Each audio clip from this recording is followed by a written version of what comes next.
പൂക്കിക്കുട്ടന് food എന്ന് വെച്ചാൽ ജീവനാണ്. എത്ര കൊടുത്താലും കഴിച്ചോളൂ ആശാൻ. അപ്പം ഇപ്പം 3 മന്തായി പൂക്കിക്കുട്ടന്. 2 മന്ത് വരെ നമ്മൾ റോയൽ കനൈൻ മാത്രമായിരുന്നു കൊടുത്തിട്ടുണ്ടായിരുന്നത്. ഇപ്പം ഗ്രാജുവലി നമ്മൾ ഡെയിലി വീട്ടിലുണ്ടാക്കുന്ന ഫുഡൊക്കെ ഡോക്ടർ കൊടുത്തോളാൻ പറഞ്ഞു. കാരണം അത് പ്രിസർവേറ്റീവ്സ് ഒക്കെ ആഡ് ചെയ്യുന്നത് കൊണ്ട് ഹെൽത്തിന് അത്ര നല്ലതായിരിക്കില്ല. മീൻസ് ഇപ്പോൾ ഒരു 4 ടൈംസ് ഫുഡ് കൊടുക്കുന്നുണ്ടെങ്കിൽ ഒരു 2 ടൈംസിലേക്ക് മാറ്റിയിട്ട് 2 ടൈംസ് വീട്ടിലത്തെ ഫുഡ് കൊടുത്തോളാം എന്നൊക്കെ പറഞ്ഞിട്ടുണ്ടായിരുന്നു. അപ്പോൾ 2 മന്ത് കഴിഞ്ഞതിന് ശേഷം എല്ലാം ഗ്രാജുവലി നമ്മൾ വേറെ പ്രോട്ടീൻ റിച്ച് ആയിട്ടുള്ള റോയൽ കനൈനിന് സബ്സ്റ്റിറ്റ്യൂട്ട് ചെയ്യാൻ വേണ്ടിയിട്ട് വേറെ ഒന്ന് നമ്മൾ കൊടുക്കാൻ തുടങ്ങി. ഇപ്പോൾ നമ്മൾ വീട്ടിലെ ചോറും തൈരൊക്കെ നല്ലോണം കൊടുക്കുന്നുണ്ട്. ഭയങ്കര ഇഷ്ടമാണ് കേട്ടോ. തൈര് ഭയങ്കര നല്ലതാണ് ഡോഗ്സിൻ്റെ ഗട്ടിന്. അപ്പം അതൊരു നേരം കൊടുക്കുന്നുണ്ട്. പിന്നെ ഇപ്പം ഓരോ ഫ്രൂട്ട്സൊക്കെ മെല്ലെ ഇൻട്രൊഡ്യൂസ് ചെയ്യാൻ തുടങ്ങിയിട്ടുണ്ട്. കഴിക്കുന്ന കണ്ടോ, നമുക്ക് കാണുമ്പോൾ തന്നെ ഭയങ്കര സന്തോഷം തോന്നില്ലേ? കുറച്ച് വാട്ടർ മെലൺ ഫസ്റ്റ് ടൈം ഞാൻ കൊടുത്ത് നോക്കിയതാണ്. നല്ലോണം എൻജോയ് ചെയ്ത് കഴിക്കുന്നുണ്ട്. അപ്പോൾ കൊടുക്കുന്ന സമയത്ത് നമ്മളതിൻ്റെ സീഡ്സൊക്കെ റിമൂവ് ചെയ്തിട്ട് കൊടുക്കണം എന്നാണ് ഞാൻ കുറച്ച് അതിനെപ്പറ്റി നോക്കിയ സമയത്ത് കണ്ടിട്ടുണ്ടായിരുന്നത്. അപ്പോൾ അതിൻ്റെ കുരുവൊക്കെ പോക്കിയിട്ട് നമുക്ക് വാട്ടർ മെലനൊക്കെ കൊടുക്കാം. അതേപോലെ കുക്കുംബർ ഭയങ്കര ഇഷ്ടമാണ്. അപ്പോൾ നമ്മൾ വെള്ളത്തിലൊക്കെ കുറച്ച് കുക്കുംബർ കട്ട് ചെയ്തിട്ട് കഴിഞ്ഞാൽ വെള്ളം കുടിക്കുമ്പം ഈ കുക്കുംബറും കൂടെ കുറച്ച് അകത്തേക്ക് പോയിക്കോളും.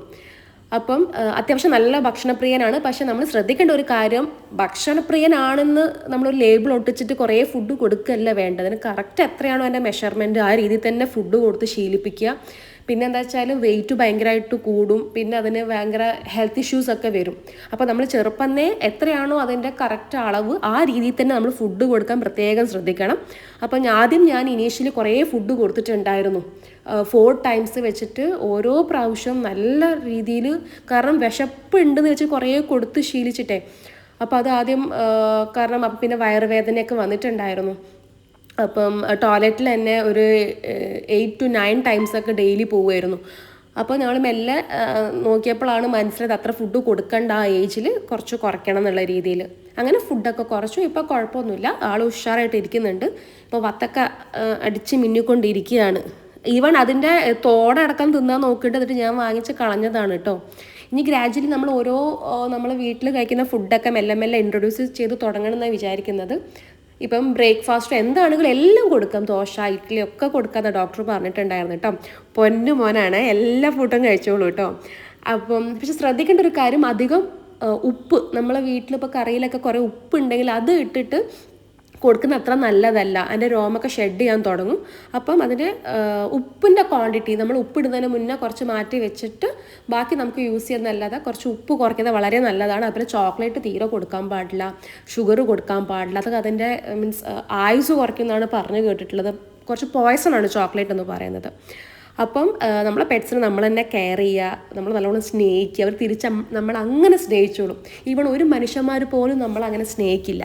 അപ്പം അവരെ നമ്മളെ വീട്ടിലത്തെ ഒരാളായിട്ട് സ്നേഹിക്കുകയാണെങ്കിൽ നമുക്ക് എന്നും അവരൊരു ബെസ്റ്റ് ഫ്രണ്ടായിരിക്കും.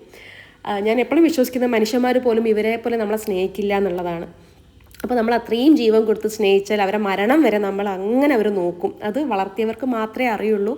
അതൊരു എന്താ പറയുക, അത് നമ്മൾ എക്സ്പീരിയൻസ് ചെയ്യണം, അപ്പോഴേ മനസ്സിലാവുള്ളൂ. ഇതിന് നമുക്ക് കുറേ നെഗറ്റീവ് കമൻസ് ഒക്കെ വരുന്നുണ്ട്, പക്ഷെ അത് നോക്കിയിട്ട് കാര്യമില്ല. താല്പര്യമില്ലാത്തവർ വളർത്താതെ ഇരിക്കുക, ഉള്ളവർ നല്ലോണം സ്നേഹിക്കുക, ഒരിക്കലും ഉപേക്ഷിക്കാതിരിക്കുക ഇവരെ. കാരണം അതൊരു വല്ലാത്തൊരു സങ്കടമാണ്. ഓക്കെ, വീഡിയോ ഇഷ്ടമായാലും ഷെയർ ചെയ്യുക, ലൈക്ക് ചെയ്യുക, കമൻറ്റ് ചെയ്യുക.